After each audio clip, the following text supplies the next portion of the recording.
Spinning.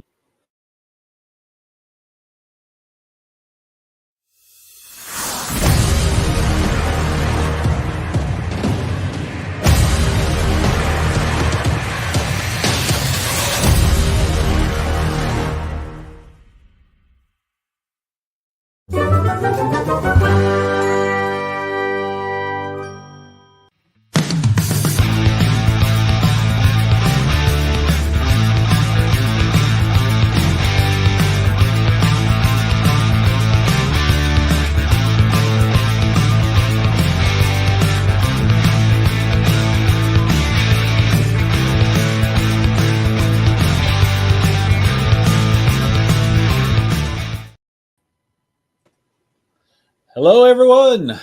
We Hey, are what's up? not at our usual time. This technically isn't an Odd Musings episode, but it kind of is at the same time. Special edition, I guess. How's it going, Brett? It's going all right, man. How you doing? Oh, I've been going frantic over here getting this Kickstarter ready. So I was excited. I got to the point where I'm like, it's good enough. Let's go. There's always something with Kickstarters. There's so much work in launching them to get to this point, but Yeah. so without further ado, here it is. Oh, we have a backer. Yeah, you do. I have a guess who it is. Yeah. but yeah, we have Last Light, issue number 1. This is a new series that we have just started. Mhm. And this is going to be a fun one. Kind of in the vein of Crimson Shadows, in that we are dealing with historical fiction. We're taking real life events that happened and intertwining our own tale throughout. But Crimson Shadows is more of a monster horror, kind of the classic horror villains or monsters. We entwine them along with the lore of vampires and those kind of things. We're going a different route with this one. And this one explores the infamous 1908 Tunguska event. Are you familiar with that, Brett? Only what you kind of mentioned about it as we talked about this project, but it's not too deep into it. Yeah, it's a pretty fascinating event. So the historical record in 1908 is in Siberia, Russia, by the Tunguska River. There in June, I believe. I'd have to look at it to know for sure, but I believe it's in June is where we're set for the book. This massive explosion happens that creates this massive wave of devastation where trees are just flattened completely. So flattened. There's no branches on the trees, no leaves. It's just the logs are laying down in an area about 80% the size of the state of Rhode Island. That's how big of a blast this is. The only blast bigger in human history, according to scientists, would be the extinction of the dinosaurs. So this is the biggest blast on our planet since then. No. And it would have been bigger if the blast occurred at ground level, but it actually occurred in the air. I forget how many feet up, but like a few hundred feet up in the air or whatever. So not the full blast didn't actually hit the ground. This was just the bottom of the blast that hit the ground. So it was quite a sight. And there were witnesses on record to this that described this insane explosion and all this. So we take that event. That's what the historical record says. Now, there are things that are coincidental in history that occur with Nikola Tesla in New York. At the same time, he has this energy ray, which has been nicknamed the death ray, that he has developed. And he is doing a test firing in New York.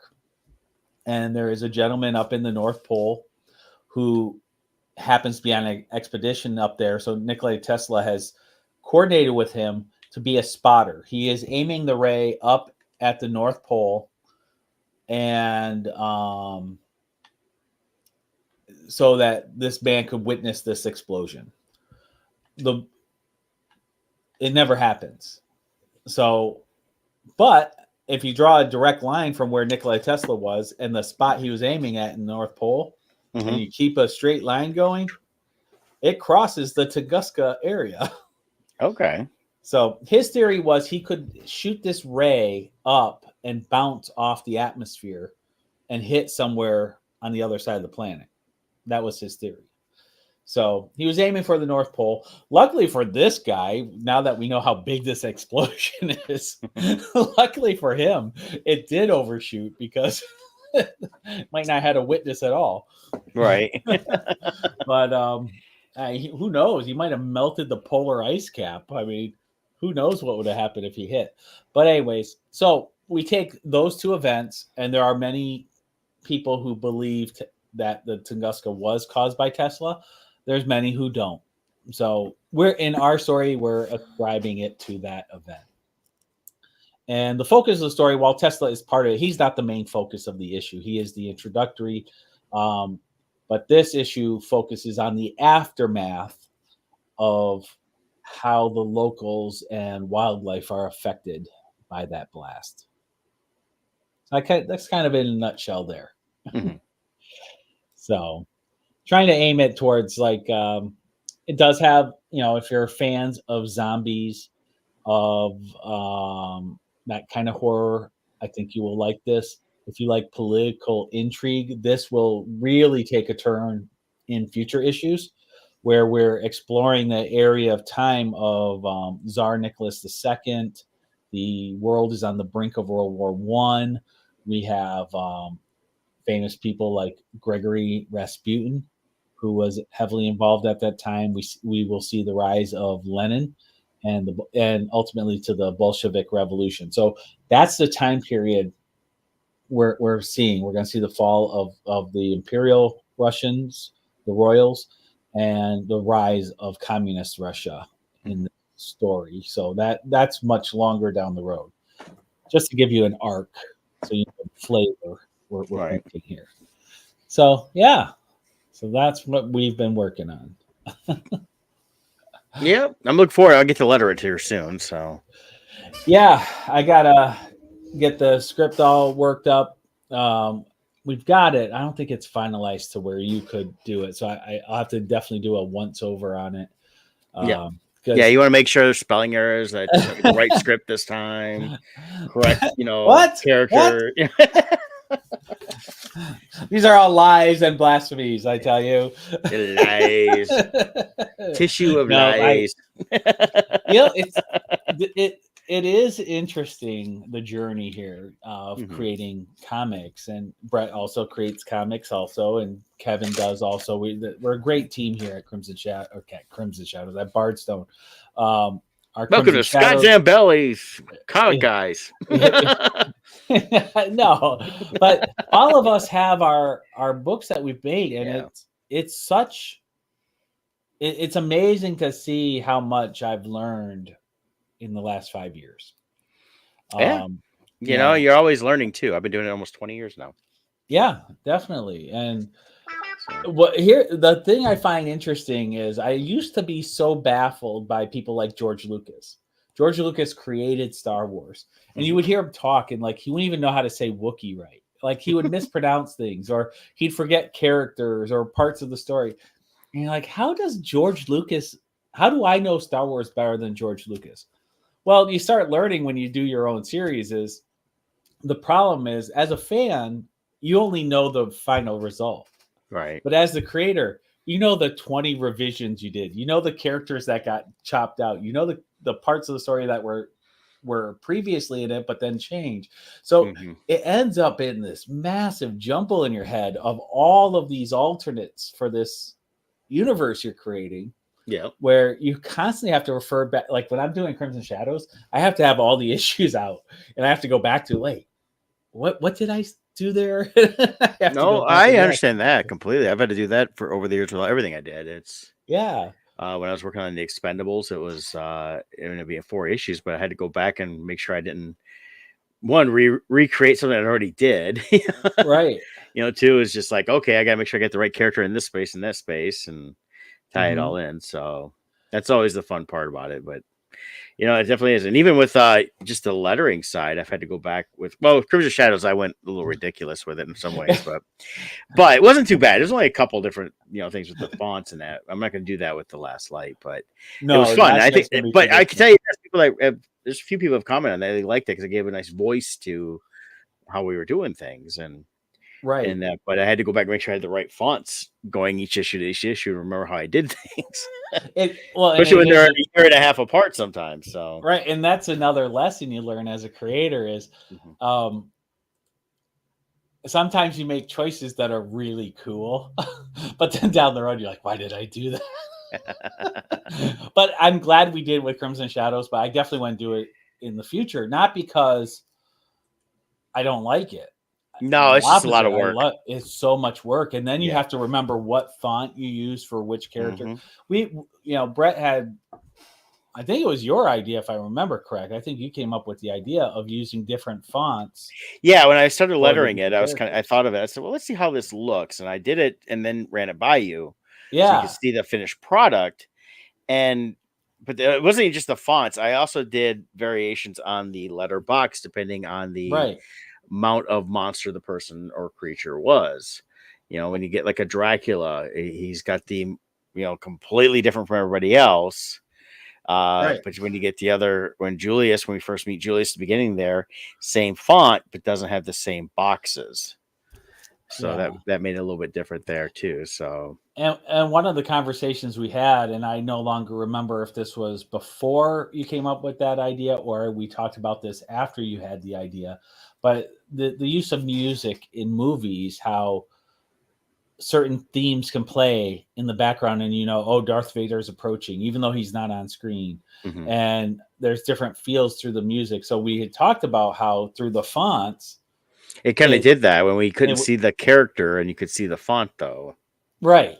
Yeah, so it's a great idea. I absolutely love it. And then the other thing you did was made all the word bubbles semi transparent, Hmm. and that would allow the artwork to be seen through it. That's also another, it's really And cool. I had done that in my with the Expendables. I picked it up from my buddy Josh Warner. He had showed that off. I was like, I never thought of that. And I liked it because you can still Yeah, read everything, but then you still get everything kind of still flowed together more. It didn't feel like the words that were just off from the page, like they shouldn't have been there. It kind of really blends them in. I've done that a lot, yeah, but I think it really works out in that. And I think depending on what you're doing, it'll work good. And sometimes you do a more a cartoony thing, and even with my Boomtown Scabs, I kind of want to leave them more solid just because it fits right. with the cartoony side.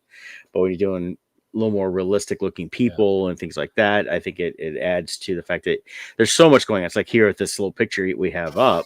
I'd hate to have to cover up too much stuff with the word balloon, so you try to, of course, avoid that. But then things still see certain things like the trees in the background, a little bit of the slobber from right, the bear.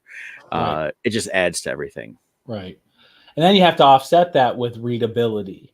Yeah. Obviously, when it's a nice, solid, non transparent bubble, no problem reading the words. It's black and white letters, no Mhm. problem.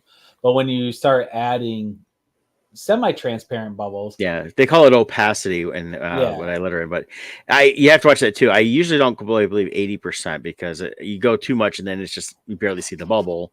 Then the letters can get blended too much into the background. You miss words and things like that. So yeah, there's a balance to it for there's a sure. balance. Yeah. Yep. So I think Brett has definitely masterfully struck that balance with Crimson Shadows. This one, last light, we'll see what we end up doing. I mean, we Mhm. kind of feel it as we go, especially with this being issue 1, and this will set the tone moving forward. But I suspect we'll end up doing more solid and traditional lettering on this one, Yeah. um, and not go. Crimson Shadows is kind of like a flagship, so we put all the bells and whistles on Yeah. there. Well, and that's the beauty of independent comic creation is you can do whatever you want. Right. And while there is rules that people follow, you know where to break those rules. And I like when people tell me, well, that's not how comics are done. I'm like, well, this is how I'm doing my comics, and things like that. And guess what? If it works, it works. If it doesn't, it doesn't, and you'll know that when you do it. If you Yeah. don't, the key is we liked it and it seemed to work. If we didn't like it, we wouldn't have done it. So I mean, Right. even if Scott, if I'd done it and Scott said, yeah, I really don't like that. We need to do this. would have changed it all. Been easy enough to do, but it's Yeah. always something you try and see how it looks. I like seeing stuff visualized more than just when you talk about it, it's like, okay, let me try this, let me show it to you. And when people see it, then it's like, oh, now I understand what you're getting at. Because you could explain it exactly perfect. People go, I just don't get it. And they have to see it. And then when they see it, it's like, oh, it's an orange. I got it. Well, even like right now here with StreamYard, us doing this podcast, we do the same thing because you can do these. If for people who don't know, you can do private streams also. Yeah. So when we go over the letter, Brett's about an hour away from me, so I'm able to. We log in, we create a session here, and we'll put on the big screen his screen so we can see the pages, and then we have us in the little screens, and then we work it through. And right in live time, he can make changes, and we say yes or no, or let's try something else, and we can do that, which is so cool with technology now. Well, we talked about this on Music a couple times, how we do different things. I mean, it's all the software we can use. I use Illustrator for all my lettering. Everything the couple of books I've had over the years, and I've recommended them, are the ones that they say they always use Illustrator. And the reason is it doesn't get the jagged lines.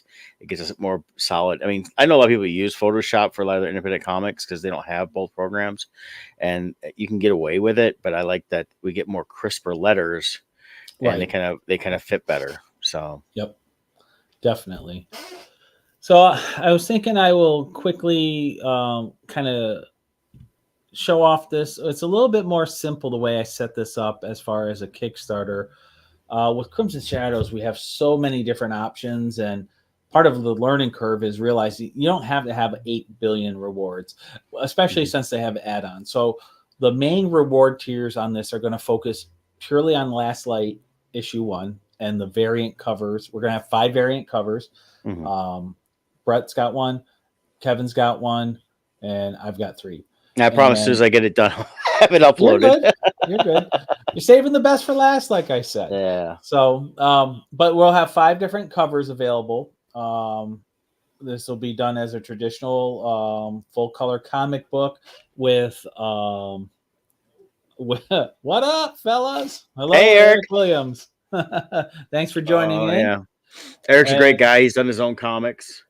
Yeah, so he knows the joy and pain of creating. Yeah. And, but yeah, so you can get them individually, the different books, or the full set. And I do have an early bird special running for if you want the full set. So I'll quickly go through this here. But if you're not familiar, I posted the link there in the comments. I'll post it one more time here. And if you just go right to Kickstarter, just put in Scott Zambelli, Zambelli. So there you go. You probably can type Last Light too. That would probably bring it up. Yeah. But it takes you here. If you see this little green back this project button, you just click there, and then you can choose your rewards from there. This here is a little breakdown of the story. I won't read that all to you. Here, go full screen with that. Yeah, got it. Thank you. Yep. Here's the covers. So, as I said, Brett's is to be revealed. We could just do it all black and call it the black cover. Like there we go. It's the greatest thing anybody's ever drawn, and nobody will ever see it. It's the zombie in the dark. You just can't see it because it's pitch black. Like a zombie in the dark. Gotta resurrect Ronnie James Dio. That's right. Holy diver, you've been gone too long in the midnight sea. We're gonna scare people away. Yeah. Yeah. So upper right we have 3 people just left. oh no! See my voice. They say before God, all of us have the voice of an angel. Unfortunately, I'm singing to a crowd. He was the first one to invent the AI filter. You're right. So we got upper right is Kevin's cover there. So the polar bear seems to be a popular one for all our covers. Yeah. He is a major part in the thing. We have a infected polar bear, which was really fun to draw, I have to admit. Polar bears are, what I learned is I like drawing polar bears far more than I like drawing horses. Horses are just come out horrible, and I just have to work so hard at them. Polar bears, pretty fun. Yeah. So, all right. Hey, thanks, Bob. I think this is gonna be a lot of fun. I've seen the artwork; it looks great. Oh yeah, thanks. Yeah, it's this has been fun to work on. Now, I should give a shout out really quick. So, my nearly lifelong friend, my friend since 1988, I believe, Darren Oh, back O'Brien in the from day. back in the day. I mean, 88, that's going on to almost 40 years ago. 36 years Yeah, he's been my friend. So I don't know how anyone tolerates me 36 years, I don't but even. he has, and so I'm blessed for that. But this is his creation here, this story. Darren's ever since I know him, he loves coming up with stories. He has all these story ideas all the time. But he's never actually created a comic book or a full novel. Like he types for fun, but he's never published anything like this. So, in talking with him, I'm like, you know what? I think you have something here with the idea he had. I'm said, like all of us, a lot of times our ideas are very grand and much bigger than we can fit, especially in the comic book format. So, in talking with them, I'm like, I think you have something here. If we focus on this part of the story, I think we can make it into something really good. So me and him had a bunch of meetings and we worked out the writing. So he's the creator. Darren O'Brien is the creator of Last Light here, and then me and him co-wrote the story together to finalize it. And he did more of the story writing, whereas I did more of the screenwriting, adapting it to comic book format so it would fit. Because he writes more of like full blown story format, which, as you know, for a comic book, you need like this much. Yeah, Otherwise, you need an 8,000 page comic book to fit a normal story. and So I've had actually people come up to me at shows with comics they've been created but never published. And one guy, I remember, he was like 400 pages. Like, dude, you need to start tightening that up and getting some books out, and not just say I gotta have it all done. You'll never get there. yeah, really, the best way for me when I'm writing my outline, the way I think of it is a page of a comic book will have, depending on the page, anywhere from 1 to 6, maybe 7 or 8 if you have like really small panels. Mm-hmm. But I tend to like 3 to 5 panels as my usual. Um, but you have 1 to 5, 1 to 6 panels in there. Every panel you have to think of as almost like a page is like a paragraph, and each panel is the sentence of that paragraph. That's Yeah. almost what it is. So you got to, so you're really writing a short story that is about 20 to 32 paragraphs long. That's what you're doing. And that will adapt into a comic book. So this here is a 32-page issue, which is really good for a standalone issue. Here are some of the interior samples. They're not done yet. I have some of them completed. All of them are fully flatted. Flats mean all the individual colors are selected. But now I'm going in and adding my shading. So the last step will be fast. But this here is a sample of some of the inked pages that Kevin did, along with some of the final colors that are done as well. So the one in the center, that one's flatted, which Shara Lima came back to do the flats on this. She does such a phenomenal job with her flats. There's a lot of, I always feel like I don't pay her enough. She quotes me and then I pay her higher than she asks. I still feel like I didn't do enough because I get so many tiny details and things, and she gets them all. I don't like, she doesn't miss a thing. She's Yeah. amazing in her work. So here's a sample of some of the pages. I also didn't want to share too many pages because I don't want to give away stuff. I want you to read it. So there's that. Rewards, like I said, I'm keeping the base rewards pretty simple. It's all focused on Last Light issue #1. So you have your choice of the digital edition or the different variant covers. You can choose those. Let's say you want 2 or 3 different covers, but not all of them. Well, then just buy one of the packages, and then in the add-ons, you can select the others that you want. Mm-hmm. Or if you want multiples of one, you can also, through add-ons, add more. You also have here is for $45, you can get all 5. But we have a early bird special. Oh, I didn't post the early bird there. It's down here though. Let me go to the early bird. right here. So the early bird, instead of paying $45 for all 5 covers, you save $10. So for $35, you get all 5, plus you get the digital edition as well. So you get a good value there for $35.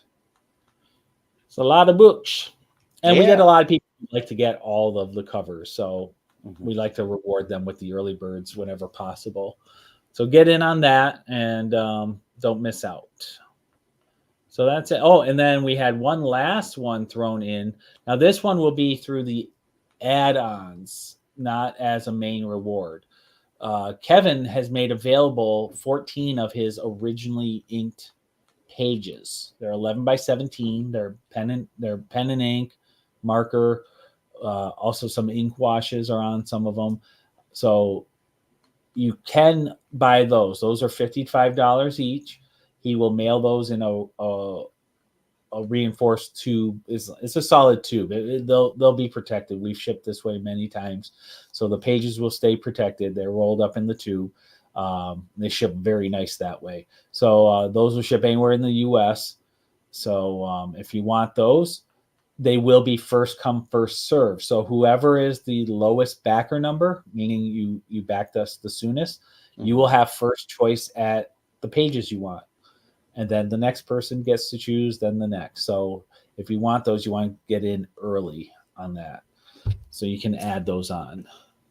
Yeah. And add-ons, and we got stretch goals coming. I'm going to create graphics for these. At 1,500 will be the first stretch goal. That's when we get fully funded, is 1,500. And then everything above that, we'll have a reveal of a bonus cover if we hit 7,500. And then we'll have an additional cover put out there. So, and then a little breakdown of all of us and who we are if you feel like reading that. So that's it. Yeah. Good stuff. Well, we're up to 4. We got $230 raised already. So nice. That's nice. Yeah. So, like I said, it's been fun working on this. It's exhaustive at the same time, but that's how comics are. Let's go there. There we go. Yeah. Yeah. So if any of you guys want to back it, the links are out there. Please share. Also share the links. You can either, when you get to that page, you see under the back this project, you see those little icons.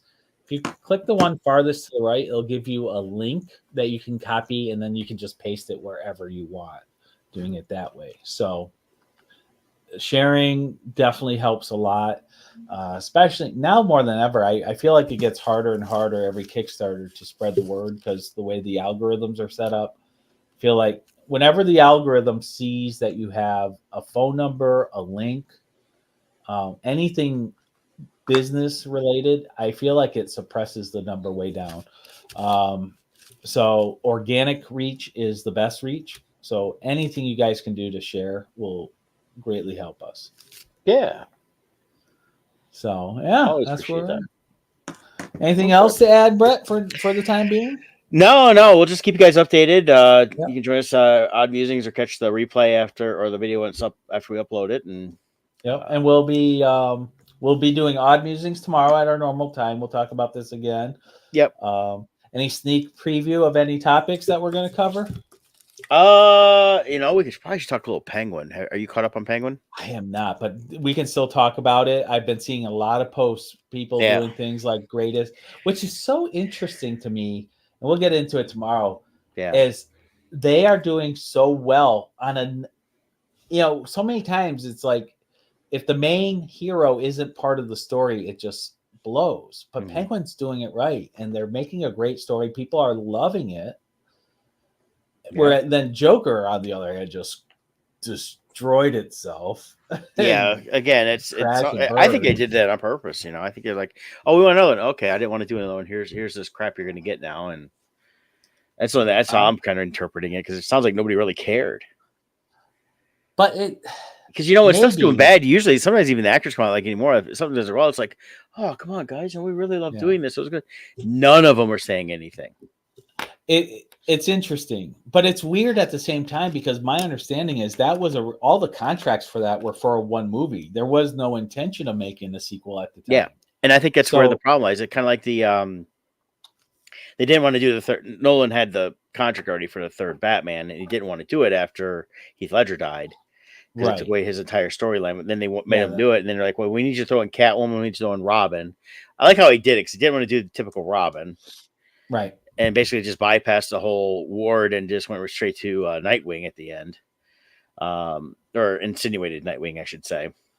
But it's yeah, I don't know. I think it's just like typical with a lot of this stuff anymore. Is if they don't care about doing it, they're just doing it like, well, we're getting paid, we don't care, and it's going to come out that way. And yeah, that's when we started seeing more and more of the superhero fatigue, comic book fatigue, and yeah. no, It's it's just just crappy crappy movie movie. fatigue, Yeah. Well, So you bring up a good point too. Is like with the Christopher Nolan trilogy, he had a very definite vision and story he was mhm. telling. And unfortunately, Heath Ledger passed. Now you get into the Yep, whole problem of, well, do you replace the actor yep, with someone else, which will be hard to accept by the fans? They'll see it as disrespectful. Or do you scrap the idea? And when you're in the middle of a sequel trilogy hmm, and you're suddenly having to come up with a whole new storyline, it's not good. right, So I think that definitely hurt them.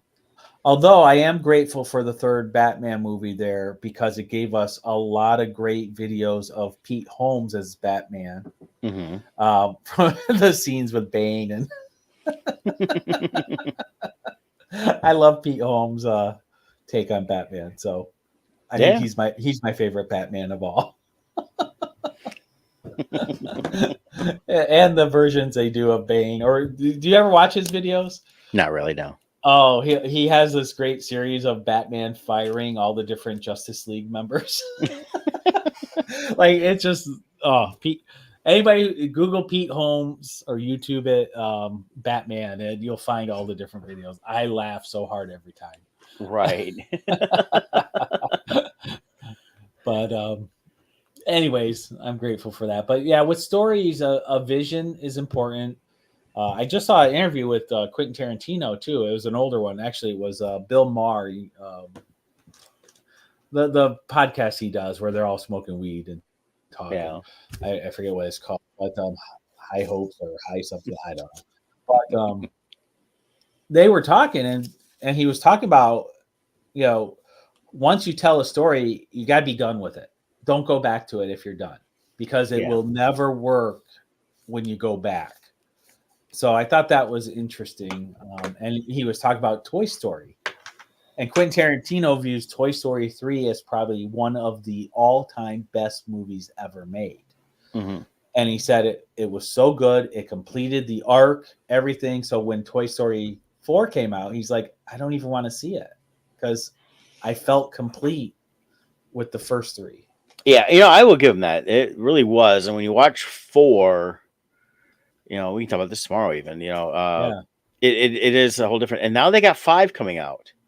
And I think 2026. And the premise looks like it's just they take on the current technologies. So, kids aren't playing with toys, so they're being Right. neglected more. So I think it's going to be an interesting take.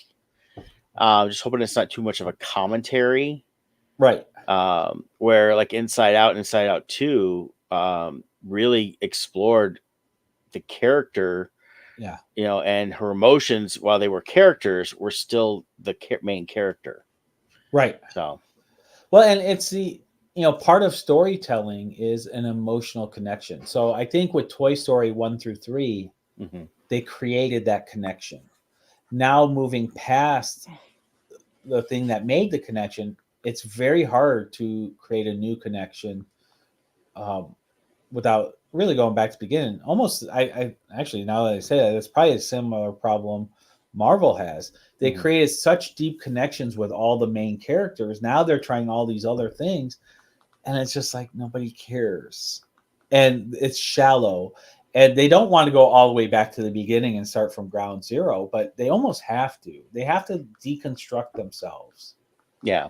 and allow a gap so there's time for the fans to grow hungry again and a desire to build new relationships, and then bring it back slowly and rebuild it from the foundation up. Um, But when you've done all that work, you don't want to go back, but you have to if you're going to make it work. Right. So, anyways, that's us. Yeah. If you've never seen Odd Musings, because usually we're on during the day, try to check us out tomorrow. We'll be popping on. We'll talk about that kind of stuff and other things. We'll bring up Last Light once again. Yeah. And we'll do that. Tomorrow I'll reveal some of the theme songs I've come up with for Last Light. I've got some cool music, all different styles. I got one that I know Kevin will like. Cool. Darren has, it's like super, it's amazing how I am now a music producer. And I can create this music without being traumatized by P. Diddy. So that's